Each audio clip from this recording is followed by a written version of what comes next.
Namaste and welcome. I'm Julie Hill with Yoga Body, and today I'm super excited to share this conversation with a friend of mine, Jodi.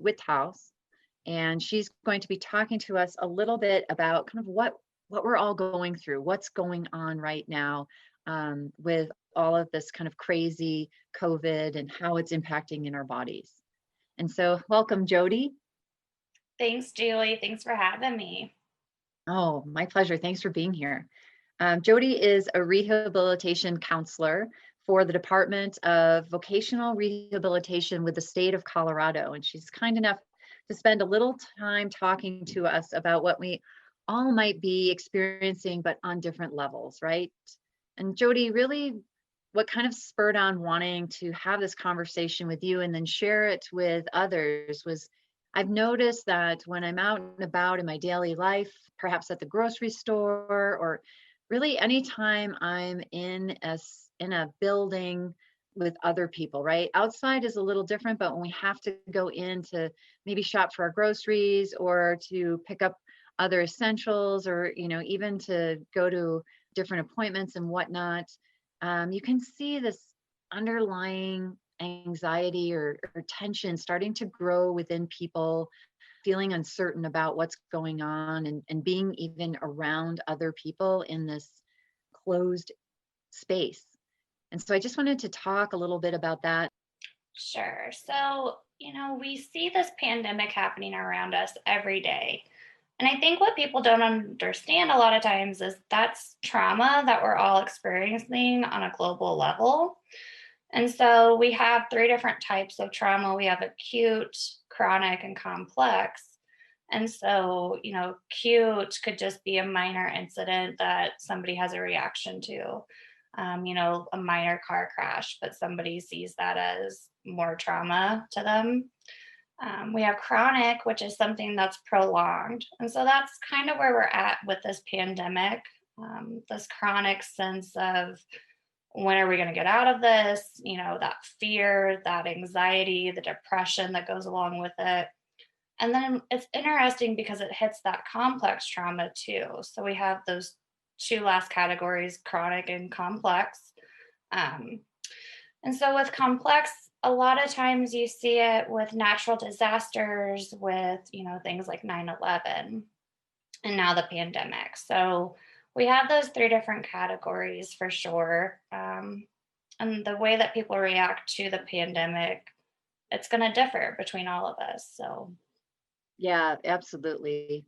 And I noticed you mentioned the word trauma in there. And I think that for many of us, there's this stigma around using that word and that, I couldn't have experienced that because you know, one major event happened in my life. There's just so much misunderstanding. How do you find that to be with the folks that you've talked to and what you know about it? sure. So, there's these different categories, right? So just like we have those three categories of trauma, we have three categories of people I find a lot. So we have the folks that don't want to seek out any help. They don't think they need it. They're not identifying it with it themselves, so they don't seek it. And that's both professional or natural support, such as family and friends. Mhm. So that's one category. The other category are those people that will seek out friends and family to talk to. Hey, I'm having a really bad day. Here's what's going on. They identify it a little bit more so. And then you have the people that really identify it, or they're having somebody else identify it to them. And those are the people that are more likely to seek out professional help. Yeah, for sure. There's definitely these different perceptions of what's going on inside of me. And then, so when people become a little more in tune with that, right? And obviously that's what I teach, is helping people kind of drop into their body and get more of a somatic sense of what's going on inside, sensations. A lot of people feel, tension, because that's an easier one to feel because the body starts to get, upset that we aren't listening. And so it cues up and you get really tight in your neck, shoulders, wherever your points are, right? Mhm. But what are some of the other symptoms that folks there might be, that they might start to feel and not realize that actually could be something that would be an indicator for them? Sure. So the more obvious ones are, excess in depression and anxiety, whatever that looks like for you. So, either you're sleeping too much or not sleeping enough. Those are always things that can happen.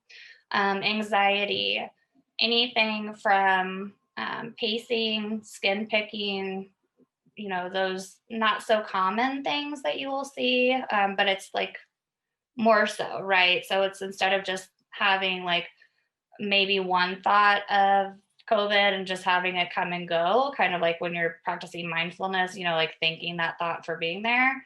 It's a constant racing thought of, I need to check the COVID numbers. I need to check the news. I need to think about COVID constantly. Those persistent thoughts are a definite sign of not only anxiety, but it's showing your body that stress. And you're thinking, okay, when's this going to stop? When's this going to end? And Hmm. none of us know. Nobody has that idea or that knowing yet. And so those are some signs. Excessive drinking, excessive use of drugs. You and I have talked before about as soon as they put the shelter in place and they said absolutely no liquor stores open, where'd everybody go to? Liquor stores. So Absolutely. those are some signs. Yeah. Great. And so I think what that lays out some good groundwork for people. And then just having that sense of really noticing what's going on within themselves, right? And I'm wondering if there's different levels of, so some people may not feel it as intensely as others, right? Because when we think of trauma or we think of this, geez, I'm fine, I don't really need any help kind of space, because yeah, I check the numbers, but maybe maybe I'm not doing it like, I'm not doing it 3 times a day, but I'm doing it every day kind of thing. Right. And so that's where that shows up, right? It's different in everyone. People are going to exhibit different behaviors, different signs. I know for me, irritability is huge. So Mm. if I don't work out, I have that irritability just in general. But with the pandemic, I've noticed that my irritability, even if I work out as much as I used to before COVID, I am still super irritable. So that's something that I've had to notice in myself, but I have others around me, no irritability. They're not showing that sign. They're not showing, that immediate impact. Theirs is more subtle or more drawn out. So, like, I might have a reaction when they say, you're now sheltered in place. I remember like cried, and it felt like I was going to be like this caged animal almost. And so my irritability really came out. And then those around me, it took a few days and they thought, oh, we really can't go anywhere. Like everything's really shut down. And so I had that moment where I was like, yeah, that's why I freaked out 3 days ago, So it's so incredible what trauma does. And it really does create different curves and lines in the brain. And so research shows that with those different studies, it can look different, but we can always recreate and recarve those brain paths. So it's just so fascinating what trauma does to different people and what it does to our brains. Yeah, thanks for really bringing that out. So it's not going to look the same in everyone for sure. But when we do start to feel like, in myself, I can feel that like a closing in my chest, and I can sense that I want to talk faster, right? That's a pattern for me when when that kind of anxiety level's coming up. I practice grounding practices that help pull that energy back down so that it doesn't, flow up in me from a yogic perspective. But what are some of the things that people can do? What do you recommend? Sure. So there's different coping mechanisms, and I should say healthy coping mechanisms. Spending time with loved ones and friends. And, if you live alone and you can't do that in person because of COVID, it's not the best, but definitely get on your phone, get on Zoom, get on any type of platform that is your choice and really help yourself to connect. Don't isolate. Um, it's ironic, right? We have COVID that we're supposed to isolate from others, which is probably why you're seeing that, Julie, when you're out and about, that anxiety on people's faces or the avoidance, right? But Mhm. don't isolate as much as you can. I know it's so easy to sometimes just want to lay there and not pick up your phone because you are burnt out on screen time. But if you need support, seek that out. Um, Another big one is always maintaining a routine. Try to keep the same schedule every day. Get up at the same time. Do a routine that makes you happy. Do a self care routine, maybe at night before bed. Take a bath or, use essential oils, things like that. Really take care of yourself. A lot of people are getting massages now that that's reopened. So if you're comfortable with that, take that time to really take care of your body. Go and get massages, go and do things that make you happy. A lot of people exercise. It's pretty safe right now to exercise outside. Even CDC says just stay away from people, still self distance, but, exercise is always a thing. And then, probably the most important, just eat healthy, eat correctly, eat for your body. Don't binge eat, don't go without meals. Try to really set that meal time into your routine. So those are probably my biggest ones, I think, that really help. Yeah, definitely the eating was difficult at the start, right? I think we all took advantage of time to bake, and then we had all these baked goods laying around. But yeah, I see that lots of people are really getting out and about while the weather was nice. And, as we move or approach the end of October here, we're going to start to need to look for different ways to find that space to exercise that really we feel safe in. I think that's a big part of it too, is kind of what feels safe to us, right? And that constant dropping into our body and kind of noticing what I guess you could say what our tells are, so to speak, or just being really honest with what am I feeling in this moment and creating that space for that. So let's say that we do have some of those folks that start to notice that, yeah, admittedly they do have this level of anxiety that's just not leaving, or we can all go through some anxiety for periods of time, but because this is kind of hanging around for us and we're moving into the space where we're going to be somewhat forced into more closed spaces, what are some things where people can go to find out more information? Sure. So, if you want to gain more knowledge and you want to see the actual facts and the research, National Mental Health Institute has a slew of resources, not only for adults, but for children and adolescents, because trauma looks different. Those signs and symptoms, they look different in children and adolescents than they will in adults. So, they have a slew of information, like I said. They have links to just about any type of information. They've separated it from men and women because we see a big change in between men's mental health and women's mental health. And what's really, really neat is I started doing these conversations surrounding trauma and COVID back in March when it first started. And so NMHI, National Mental Health Institute, had their website talking about trauma and PTSD, but it was mostly centered around things like sexual abuse or domestic abuse and things of that nature. And so, coming into this conversation this weekend, I went and looked at some of their information just to, refresh myself with it.